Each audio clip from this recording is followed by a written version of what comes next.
Well, let's look at federal issues. Labor is looking to seize back control of the narrative on migration after the detainee debacle of last month. They now say Australia needs to crack down on migration. Here's Anthony Albanese. By ensuring Australia can get the skilled workers that Australia needs, but putting an end to any abuse and any rorts. Treasury forecasts show that migration is expected to decline substantially over the coming financial year. The new migration strategy we'll announce this week will bring migration back to sustainable levels. Kel, about time the government announced they'd do something on migration? Yes, and the interesting thing is he came across this policy by going through the documents of Peter Dutton. Like most of the recent really good decisions by this government, they come from the... Peter Dutton is just about the Prime Minister of Australia in opposition. It's just amazing. Until tomorrow, we'll get the details. When the details come out, we'll know whether this is serious numbers or not. But I just worry that it's yet more. We'll stop the rorts and we'll get it back to proper levels, which means under his rule it was not proper levels. So I have no confidence until I hear tomorrow's details, and even then I won't have a lot of confidence. We were accepting a lot of people, 500,000 per year for a 24 million person population nation. Think about America, for example. Since I think 2007, they've taken on average about 1 million immigrants per year. They have 130 million. So we were just shy of that. It's absolutely insane. We have a housing crisis here at the moment.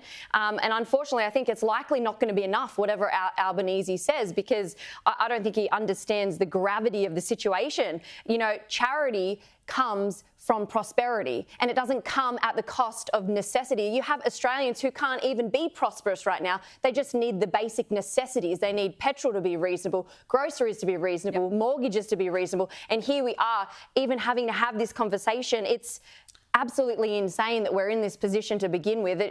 We shouldn't have been allowed to get here. And I'm not saying we shouldn't be charitable, but it doesn't come by sacrificing Australians. But this is not a charitable migration program we're talking about. This is a skilled migration program to fix the skills shortages that we already have, to plug the gap. So there are plenty of skilled workers who were let off because they didn't get a vaccine. No, but there are plenty of employers who say they simply cannot find skilled or unskilled workers in Australia to fill the gaps they need. Isn't this a situation where Albanese's created a problem and now he says, but don't worry, I'm going to solve it. Absolutely. Your champion. The problem is that they were warned about this months ago. Peter Dutton even said in his budget reply speech, he said deliberately that the migrant situation is going to worsen the cost of living and the housing problem. Right. And here we are.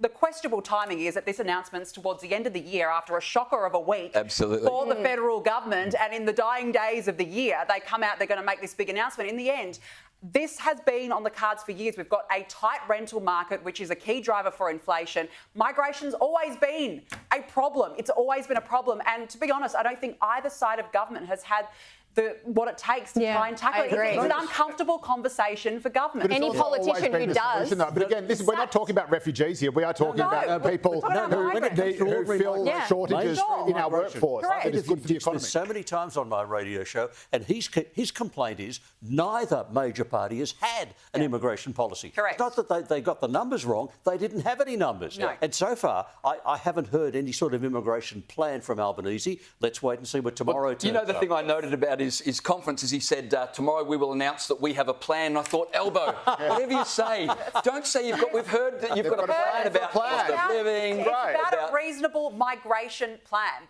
And that is not a difficult ask. As you said, Evelyn, it's been, 500,000 people in 12 months. It's crazy. We don't have the infrastructure for it. We don't have the housing for it. That's why you have to make sure that you're not getting, again, why you're not getting any rorders and you're not getting any people who are using, for example, the school student visas as a backdoor into asylum seeking. But again, I thought this was well played in terms of the timing of the issue, because it got Claire O'Neill off the hook for the detainees scandal. And of course, as I've been saying for weeks and weeks, the government needed to drop a really big bomb on cost of living to say, we're listening, we know it's a problem, we're going to do something big to try and fix it.